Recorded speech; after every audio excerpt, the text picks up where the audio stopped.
Good morning, or depending on when you're watching this, good afternoon, good evening, or good night. My name's Ross, and as always told out of Voice of Radio, and maybe I should have started with G'day Mate, because today we're looking at an Australian-themed Transformer. We are looking at Outback, that was revealed by the lovely Ken Nagel, the lead designer of the Transformers TCG. And I have a weird kind of relationship with the whole Australian thing, because whenever I go anywhere in the world, about half the people I meet think I'm Australian, until I went to Australia, where weirdly, 0 people thought I was Australian. Who'd have thought it, eh? Australian Outback then, what do we see? It is a 6-star character, which is very low. And you can be melee or range depending on your mode, which I'm always a fan of because it opens up more options. In terms of stats, I'm not hating the stats. Health of 10 is lower than I would like, but attack of 3 or 4, defense of 1 or 2 on a 6 cost. That seems alright by me, ladies and gentlemen. That seems alright by me. Oh, also, just should point out very, very quickly, this has its own strategy and we'll get there in a moment. Now, in bot mode, if an opponent's card would cause an upgrade to be scrapped from this, instead you may scrap an upgrade of the same type from your hand. That is awesome, ladies and gentlemen. Absolutely awesome. Huge fan of this. Huge fan of this. Because you see, this allows you to keep hold of upgrades you really want. Now, it won't work for something like Grenade Launcher. Grenade Launcher gets naturally scrapped by virtue of the card itself. It is not being scrapped from one of your opponent's cards, which is very sad.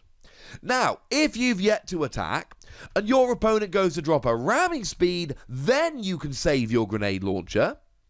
That'll work quite nicely. But in the same way that Backup Bag would save it, this skill, unfortunately, will not. Please, feel free to be very sad about that. But it's any upgrade. Now, one of my favourite uses for this, and I'm sorry, a lot of you have probably guessed if you watched enough of my videos here, it's Force Field. Guarantees you can only take 4 damage. Clearly, your opponent is going to want to try and get rid of Force Field so they can then go and do more than 4 damage. So what you do here is, as long as you've got another armor in hand, if you don't have another armor in hand, gutted. But as long as you have another armor in hand, you can just discard that instead and keep the Force Field. And if there are armors you really want to keep, you can play a greater number of armor and you'll be fine. Or if there's weapons you particularly want to keep, you can play a greater number of weapons, etc. I adore this. And it's all looking kind of similar if we go into alt mode. It's very upgrade focused. When you flip to this mode, you may scrap an upgrade from your hand. If you do, draw 2 cards. And this is important. Now, firstly, this is one of those characters that really is going, look, mate, I want to play some upgrades, all right? Let's go full upgrades.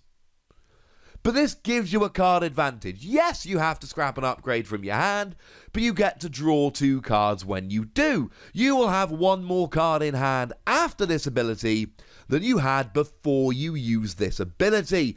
And that's pretty gosh darned important. You need to be drawing cards in order to be using the bot mode skill, so you've got enough upgrades in hand to really make use of it. And you can draw some cards when you're in alt mode. Now, clearly this needs to be in a very upgrade heavy deck, and I'm going back to my boy from Wave 2, Megatron. Now, I revealed the Wave 2 Megatron, and as I've said before, when I reveal cards, I always have a bit of a greater attachment to them, but Arrogant Ruler is good. In bot mode, when you attack, you may scrap an upgrade from your hand and draw 2 cards, so it's more scrapping upgrades, more drawing cards. In alt mode, when you flip to this mode, you may play an upgrade. And of course, the more upgrades you're playing, the more advantages you can get from playing extra upgrades. We'd then be looking at a 16-star deck, which would leave us 1 short of playing Sergeant Cog, which is very, very upsetting.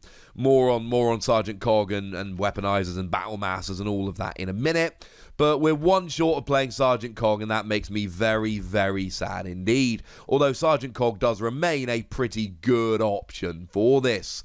We also don't have room for Sergeant Springer, which is very upsetting.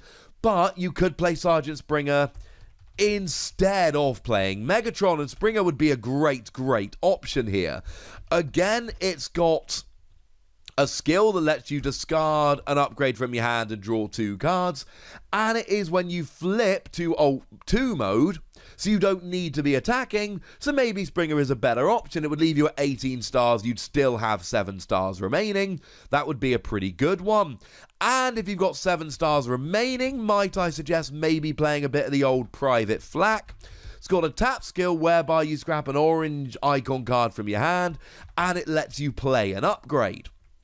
And I should mention that Springer in bot mode, if you got 7 or more cards in hand, lets you play an action and an upgrade. And you're drawing cards with Outback such that you've got more cards in hand, and you're doing that with Springer. So maybe an Outback Springer Flak deck would be one worth looking into. You would have a couple of stars spare, including one for the stratagem. We'll get to that in just a moment. But certainly these are ones that I'm thinking quite nicely here. Also worth pointing out, Sergeant Springer is a specialist, which would open you up to being able to use multi-tool, which is a weapon that lets you play another upgrade. So if you're playing an upgrade heavy deck, clearly you want to be able to attach more of them, so certainly multi-tool would be an excellent idea. Remember, multi-mission gear has been banned. That's a bad thing, but you've still got Field Communicator, another Wave 2 card I revealed, which will let you play the top card of your deck. As much as I love Megatron, I might be leaning towards playing Outback with Springer and Flak and just going full bore upgrade here. Now, I mentioned Battle Masters and Micro Masters a moment ago. This might be a good time to mention them. You see, what happens is these are characters that when they get KO'd, they turn into upgrades that you attach to your characters. But then when they're gotten rid of, they go to the KO area. A simple ramming speed will get rid of it for the remainder of the game, and that's incredibly sad. But this can protect you. So if Sergeant Cog goes down and you've got a heavy force defense breaking cannon, gives you +4 attack. If your opponent tries to scrap it, you can scrap a weapon from your hand instead, and then you get to keep it.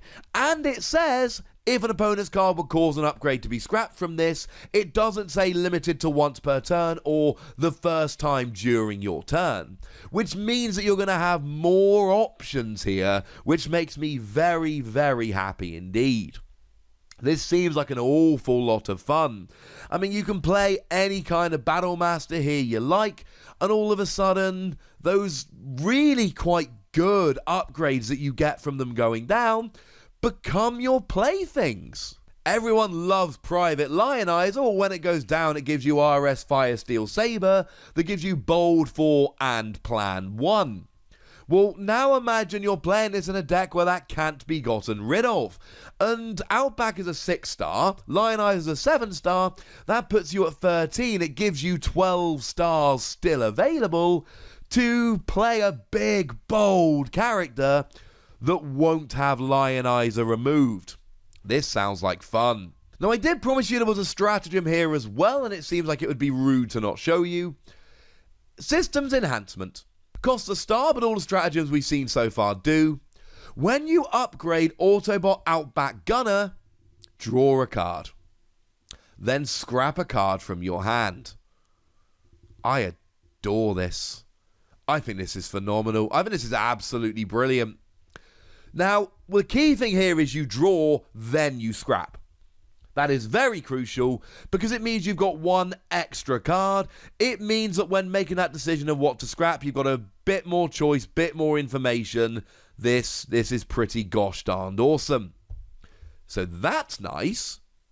But also it lets you cycle through your deck a little bit faster. Now, there's no card advantage here.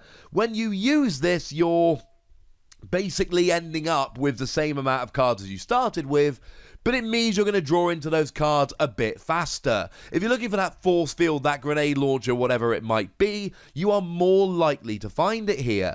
And if you're playing cards like Multi-Tool, like Springer, or Megatron, or whatever they might be, New Designs will be another one, it's just an action card that lets you play an upgrade, then you're going to have more opportunities to attach. And again, it does not say once during your turn or the first time during your turn. So what that means is if you're attaching 3 or 4 upgrades during your turn, then you get to use this 3 or 4 times during your turn. And this starts opening up other weird things here. What about like Autobot Cosmos? Because Autobot Cosmos, still one of my favourite cards we've ever seen so far, has got a really nice skill whereby when you reshuffle your deck while it is attacking, you KO the defender if it has 12 stars or fewer. So if you're playing Autobot Cosmos, now that is an 11 star with Outback, and the stratagem does put you up to 18, but it still gives you 7 stars to play around with someone else, then you can potentially be cycling through your deck a little bit faster, and it gives you a little bit more control, and you can potentially set up extra KOs with Autobot Cosmos. I'm not saying it's always going to work, and I'm not saying it is the best option ever. I am saying it might work, it is an option, and I'm a little bit excited about it. I didn't love this character when I first looked at it, and then I saw the stratagem, and then I realised how many other things we've got that play around with upgrades, and all of a sudden I started getting really excited, quite frankly. Really quite excited. But I'd like to know how excited you are. So let me know in the comment section. Go nuts! Be nice! And then make sure you like this video, subscribe to this channel, follow me on Twitter at TheWassy. That's where we talk Transformers and a bunch of other games. And do please consider checking out patreon.com/PTCG Radio, where you can support the channel, get some bonus podcasts, all kinds of good stuff. But by far the most important thing, as always, look after yourselves till next time, would ya? Thank you very much for watching. My name's Ross, and you've been watching Wassy Plays.